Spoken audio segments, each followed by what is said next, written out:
The big piece is done. Now the other places, people all settle. He's wearing what uniform for what team? A market for Millsap and the news of who's getting better and who's not. It's all coming up on today's edition of Tip Off. Boom, boom, boom, boom, boom. Hope you had a great 4th of July. Boom, boom, boom, boom, boom, boom. But 4th of July without fireworks, boom, boom, boom, is like boom, boom, boom. Really smart. Boom, boom, boom, boom, boom, boom, boom. Hope everyone's doing all right. Big thoughts to all you out there that are being impacted by the wildfires. Certainly crazy. I can't imagine. I hope everything's all right. The I mean our deck at our house is covered with ash, and we're fortunate right now to not be that close to it, but they just one after the other right now, and I hope everyone's all right. That's what I tell you. Here's the plan. I don't know how many of you are actually working and around today actually going to get this, but I thought I should do it anyway. With a lot going on. Uh, and I actually, next week, I'm heading out to Alaska, which I've never been to before. My wife's parents are taking us on an Alaskan cruise for their 50th wedding anniversary. They're taking us, but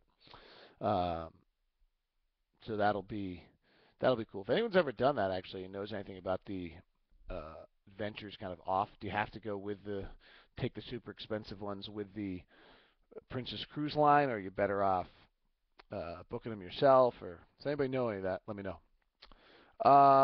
From a jazz standpoint, we're kind of sitting still. I sat down with Mo Williams. I hope you got a chance to hear that interview. That podcast is available.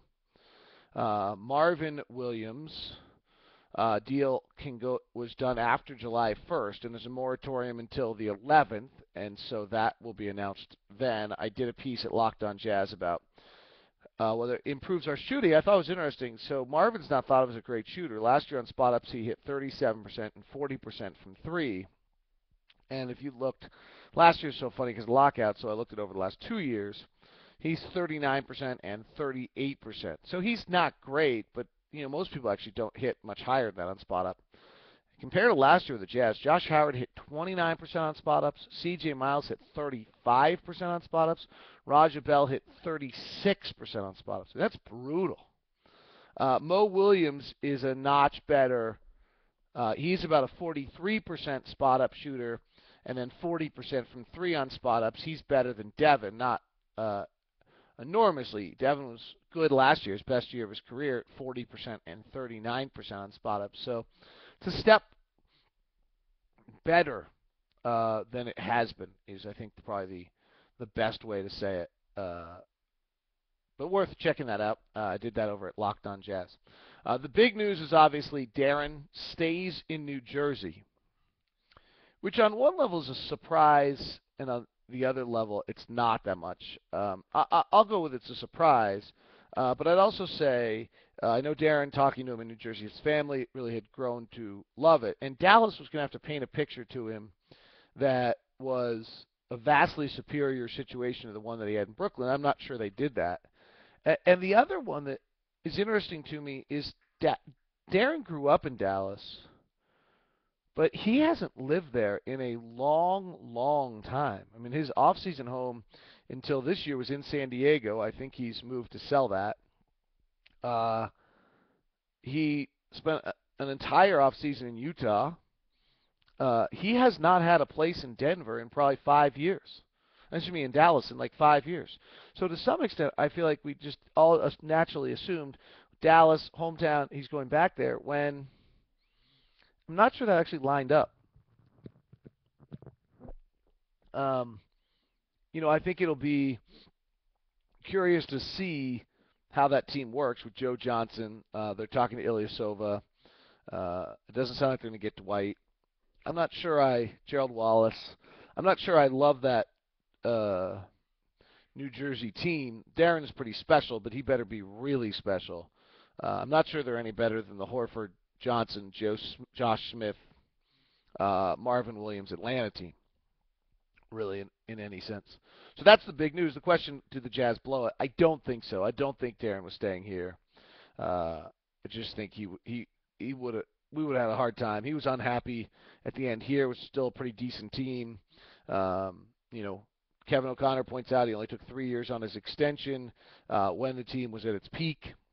Probably would have been very hard to keep him here and happy. But we'll never know. The Jazz certainly have gotten greatness out of that deal. That deal now is, at this moment, is going to be your starting power forward in Derek Favors, your starting small forward in Marvin Williams out of the Devin Harris deal. Enes Kanter at some point probably starts, I would assume, and then whatever you get with the Warrior pick. If you're going to ever trade a superstar like Deron Williams, that's the only scenario where it probably would work.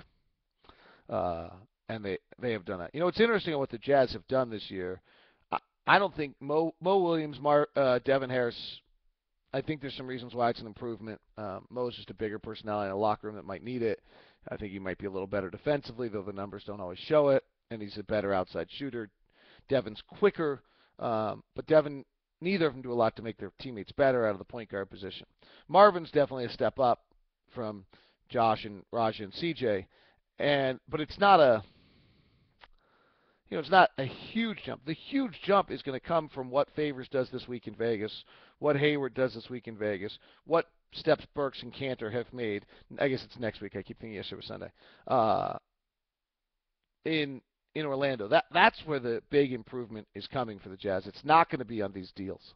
These deals are, I think, making for a better structure and environment and putting the team in a better circumstance for these guys to prosper and maybe leaving the burden a little bit.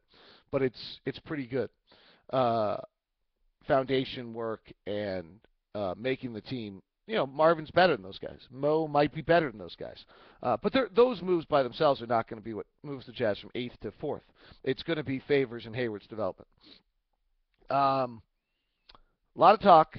Andy Larson is out there, does great work. There's a lot of guys who do great work. SLC Dunk's a super site. Spencer does a great job over on the True Hoops version of things. I mean, I can't, I do a lot of work, but a lot of people do a lot of work, and I get paid for it, and some of them don't.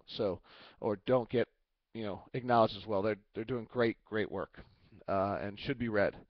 I believe in this day and age, everyone just wants to read as much as they can, so it's great, and hopefully supportive of those guys, not rivaling.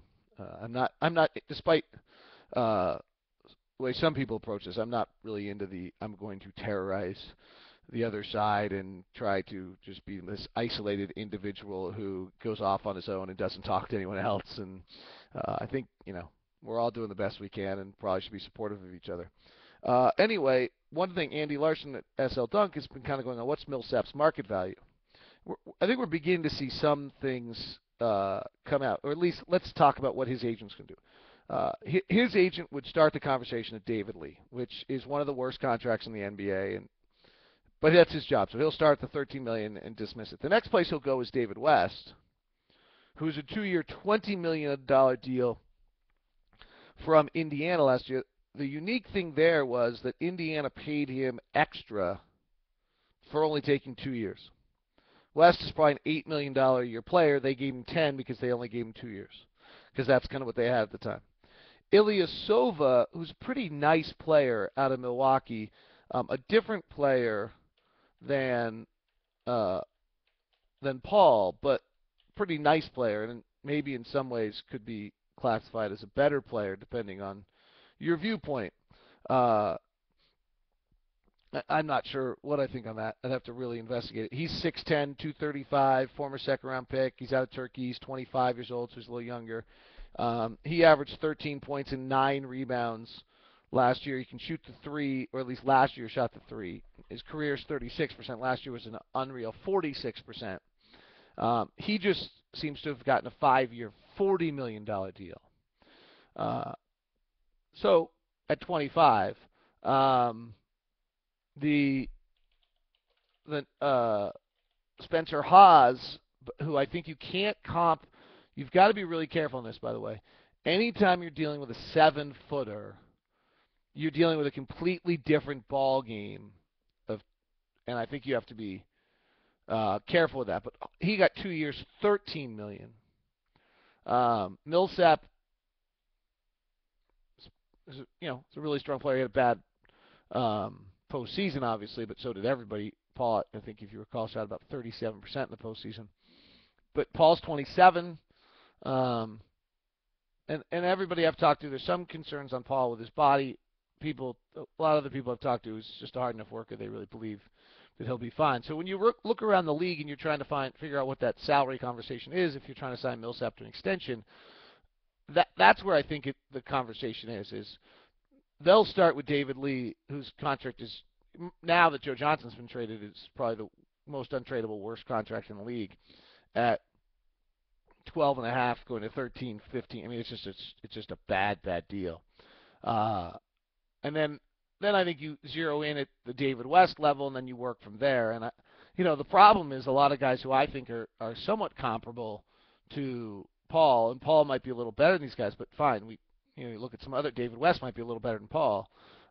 Glenn Davis is at 6.4.